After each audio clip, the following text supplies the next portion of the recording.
নমস্কার, আর প্লাস ডিজিটালে আপনাদেরকে স্বাগত। লিগ্যাল প্লাস নিয়ে চলে এসেছি আমি শুভঙ্কর। শিক্ষায় মাতৃভাষার গুরুত্ব কতটা গুরুত্বপূর্ণ?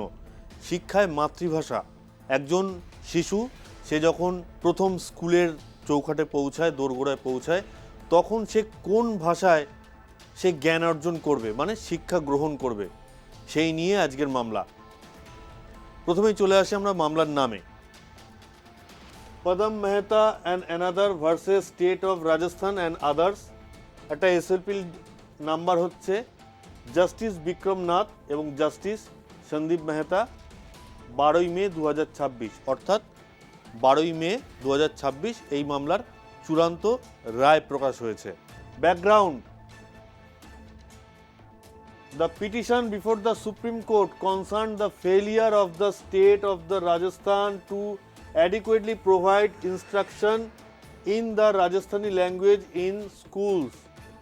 তাহলে এখানে সুপ্রিম কোর্টে একটা পিটিশন দাখিল হচ্ছে যে কি কারণে, যে রাজস্থানে যে সমস্ত স্কুলগুলো আছে, সেটা সরকারি হোক বা বেসরকারি হোক, সেই সমস্ত স্কুলগুলোতে যাতে রাজস্থানী ভাষায়, অর্থাৎ তাদের স্থানীয় ভাষায় যাতে পড়াশোনা করা যায়, সেই নিয়েই একটা পিটিশন দাখিল হচ্ছে। কোথায় না? সুপ্রিম কোর্টে, দেশের শীর্ষ আদালতে। The petitioner sought directions for introducing Rajasthani as a subject for facilitating its use as a medium of instruction in educational institution across the state. তাহলে যারা পিটিশন দাখিল করেছেন তারা কি বলছেন? তারা বলছেন যে রাজস্থানীকে একটা সাবজেক্ট হিসেবে পড়ানো হোক, রাজস্থানী ভাষাকে সাবজেক্টের মর্যাদা দেওয়া হোক। আমরা জানি কয়েক কোটি মানুষ রাজস্থানী ভাষায় কথা বলেন, কিন্তু রাজস্থানেতে জেনে রাখা দরকার, রাজস্থানেতে হিন্দি ভাষায় মূলত শিক্ষা প্রদান করা হয়।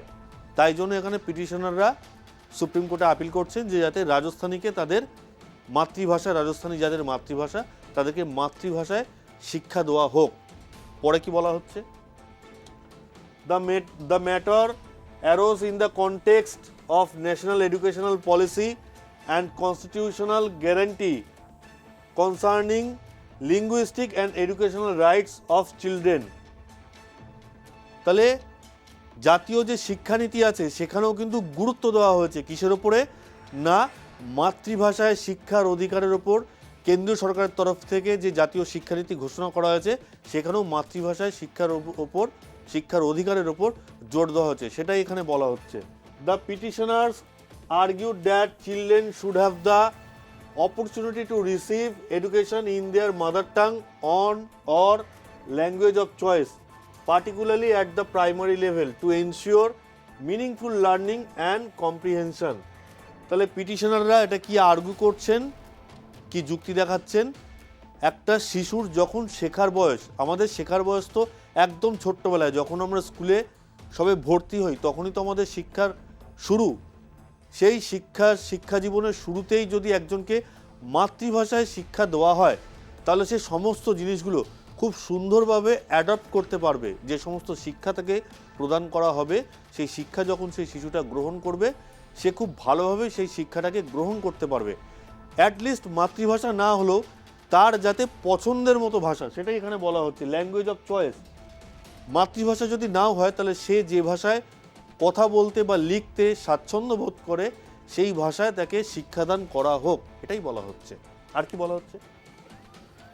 The court also examined earlier constitutional jurisprudence, especially the decision in state of Karnataka versus Associate Management of English Medium Primary and Secondary Schools. এখানে কিন্তু সুপ্রিম কোর্ট, এখানে কিন্তু আগের একটা তাদের যে জাজমেন্ট, সেই জাজমেন্ট কিন্তু খতিয়ে দেখছে। কি সেই জাজমেন্ট ছিল? না, স্টেট অফ কর্ণাটকের সঙ্গে associated management of English medium and primary school, তাদের যে জাজমেন্ট, তাদের যে রায় ছিল, সেই রায়টাকেও কিন্তু খতিয়ে দেখছে এখানে কে? দেশের শীর্ষ আদালত এখানে খতিয়ে দেখছে। The supreme court held that the right of a child to receive education in mother tongue or language of choice is traceable to Article 19(1)(a) of the Constitution, which guarantees freedom of speech and expression.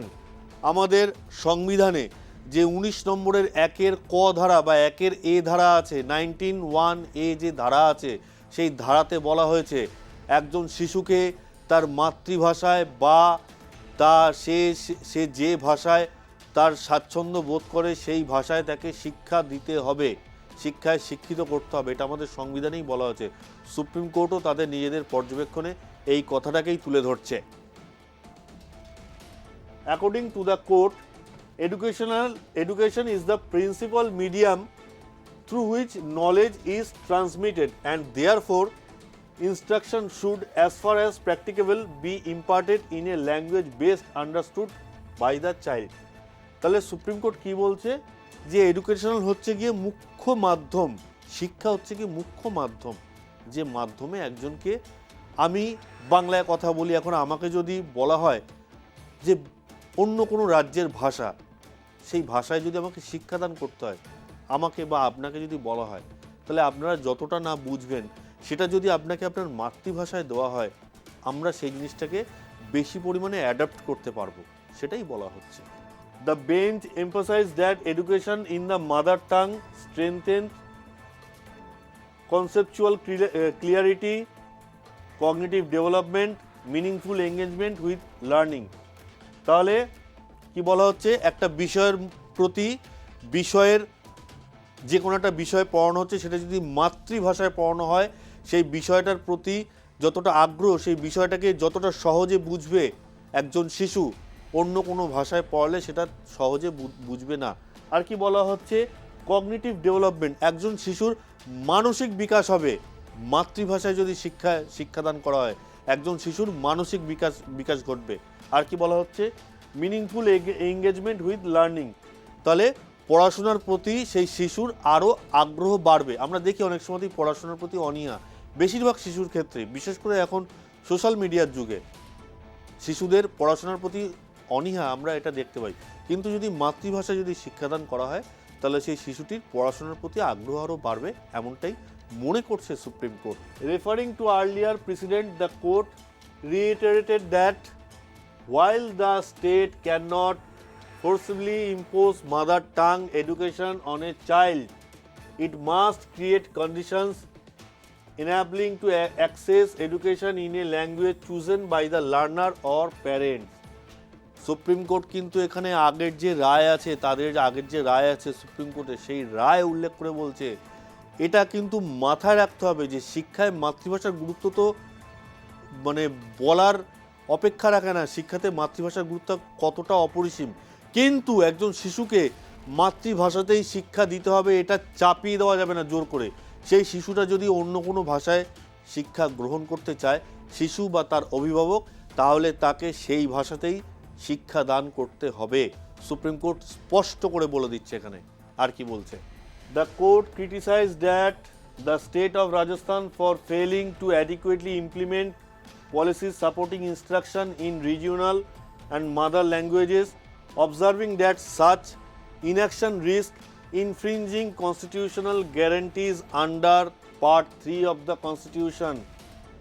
তাহলে part 3 আমাদের সংবিধানের যে তৃতীয় অধ্যায় আছে, সেই অধ্যায়তে বলা হচ্ছে, কি বলা আছে, যে সুপ্রিম কোর্ট কি বলা আছে, যে এখানে মাতৃভাষায় শিক্ষাদান করতে হবে।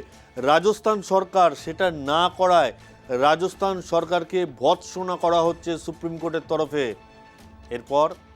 এরপর চলে আসি আমরা সুপ্রিম কোর্টের রুলিংয়ে, চূড়ান্ত রায় কি আছে সেই রায় দেখে নিই। The court directed the state of Rajasthan to take steps for introducing Rajasthani languages as a subject in government and private school across the state. তাহলে রাজস্থান সরকারকে এখানে বলা হচ্ছে, এখানে নির্দেশ দেওয়া হচ্ছে যে সেই রাজ্যের সমস্ত সরকারি এবং বেসরকারি স্কুলগুলোতে রাজস্থানীকে সাবজেক্ট হিসাবে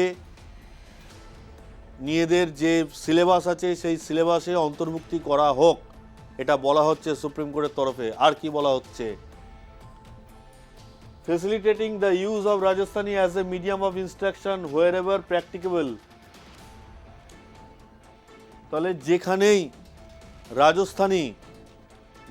রাজস্থানী ভাষাটা চলছে, শুধু রাজস্থানী একজন শিশু রাজস্থানী বলতে পারলে বা বুঝতে পারলে হবে না, তাকে লিখতেও হবে। যেখানেই রাজস্থানী ভাষা গ্রহণযোগ্য সেই সমস্ত ক্ষেত্রে রাজস্থানী ভাষাকে বাধ্যতামূলক করতে বলা হচ্ছে। স্কুলের সিলেবাসেতে রাজস্থানী ভাষাকে সাবজেক্ট হিসাবে বাধ্যতামূলক করতে বলা হচ্ছে। আর কি বলা হচ্ছে? The court held that the failure to operationalize mother tongue instruction policies undermines both constitutional values and educational objectives. তাহলে সুপ্রিম কোর্ট বলছে যে মাতৃভাষা সেই মাতৃভাষায় যদি শিক্ষাদান না করা হয় তাহলে সেটা সংবিধানেরও উল্লঙ্ঘন এবং এডুকেশনাল অবজেক্টিভস মানে শিক্ষাক্ষেত্রেও সেটা লঙ্ঘন, শিক্ষার মানও লঙ্ঘন করা হচ্ছে। সুপ্রিম কোর্ট এটাই বলতে চাইছে। দর্শক, এখানে একটা প্রশ্ন কিন্তু খুব গুরুত্বপূর্ণ।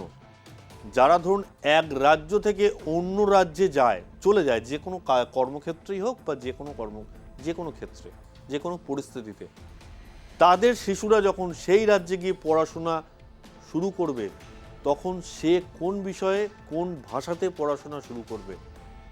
আমি বাঙালি, আমি অন্য একটা জায়গায় চলে গেলাম, অন্য রাজ্যে চলে গেলাম, আমার সন্তান কোন বিষয়ে পড়াশোনা করবে, কোন ভাষাতে পড়াশোনা করবে, বিষয় বলা ভুল, ভাষা, কোন ভাষায় শিক্ষা গ্রহণ করবে সেটা কিন্তু এখানে মাথায় রাখা দরকার।